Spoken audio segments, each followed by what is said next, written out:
नमस्कार, मेरा नाम है डॉक्टर पूरी धवन और आज इस वीडियो में हम जानेंगे कि किस तरह से हम स्माइली बॉल जो 10-20 रुपए की मार्केट में मिलती है, इसकी हेल्प से अपनी फिंगर में हम ताकत लेकर आ सकते हैं। पैरालिसिस पेशेंट को जब भी दिक्कत होती है तो उसकी फिंगर्स का ठीक होना बहुत ज़रूरी होता है, क्योंकि फिंगर्स अगर आपके ढंग से काम कर रही है तो आप किसी चीज़ को पकड़ पाओगे, छोड़ पाओगे, हाथ को घुमा पाओगे। अगर आपका पूरा हाथ ठीक हो जाए और फिंगर्स ठीक ना हो तो किसी भी चीज़ को पकड़ना, छोड़ना, हाथ से काम लेना इम्पॉसिबल हो जाता है। तो जब भी किसी को पैरालिसिस हो, शुरुआत हमें अपनी फिंगर्स पे करनी चाहिए कि फिंगर्स सबसे पहले ठीक हो जाए, और उसके लिए हमें बहुत सारी चीज़ों का यूज़ करना पड़ता है और उसमें एक है स्माइली। अब पेशेंट में दो टाइप की दिक्कत होती है पैरालिसिस में। फिंगर्स बंद नहीं होती, बंद होती हैं तो ताकत नहीं है, तो उस केसेस के अंदर सी स्माइली बॉल बहुत हेल्पफुल रह सकती है। इस स्माइली बॉल को आपने क्या करना है, अपने हाथ में लेना है और इस तरह से पंच करने की कोशिश करनी है। जब हम इसे दबाते हैं तो नीचे की तरफ हम डाउनवर्ड फोर्स लगाते हैं और ये अपने आप ऊपर की तरफ, हल्का करने पे अपने आप ऊपर की तरफ आता है। इसको कितनी देर करना है? इसको इतनी देर करना है कि आपकी फिंगर्स दर्द करनी शुरू कर जाए, क्योंकि दर्द करने का मतलब ये है कि जो मसल्स हैं, फिंगर्स की जो मसल्स हैं वो ब्रेक हो रही हैं। जब वो ब्रेक होती हैं तो वो दोबारा से दर्द करती है, और ब्रेक होने का मतलब है कि दोबारा से जब वो जुड़ेंगी तो उनमें हाइपरट्रॉफी देखने को मिलेगी, कि मसल्स जो है वो पहले से बड़ी हो गई।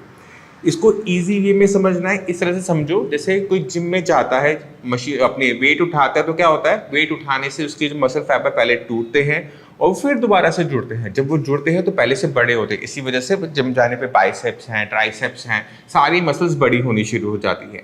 अब हमने यही काम करना है बट फिंगर्स की मसल्स पे करना है, तो हम क्या करेंगे, ये वाला काम करेंगे। अब इसमें हमने ध्यान के देखना है कि इससे फिंगर बंद करने की ताकत आती है, यानी अगर मैं किसी चीज को पकड़ रहा हूं तो वो हाथ से छूटे नहीं, ये ताकत आ रही है। खोलने की ताकत नहीं आ रही, हमें खोलने की ताकत पे भी काम करना पड़ता है। अगर हमें फिंगर बंद कर ली और खोल नहीं पाए तो हम किसी सामान को पकड़ लेंगे, बट अगर छोड़ने की बारी आएगी तो उसे छोड़ नहीं पाएंगे। तो जब भी हमने फिंगर की एक्सरसाइज रखनी है तो हमने ध्यान देना है कि हमारी फिंगर्स की दोनों साइड मसल्स होती है, बीच में बोन है, इधर मसल है, यहाँ पे मसल्स मोटी है, यहाँ पे पीछे की तरफ मसल्स हमारी पतली होती हैं। तो हमने दोनों साइड की ही एक्सरसाइज करनी होती है। तो ये एक्सरसाइज कहाँ की है? इन मोटी मसल्स की, जो फिंगर की आगे की तरफ होती है, क्योंकि इन्हीं की हेल्प से आप किसी चीज को पकड़ते हो।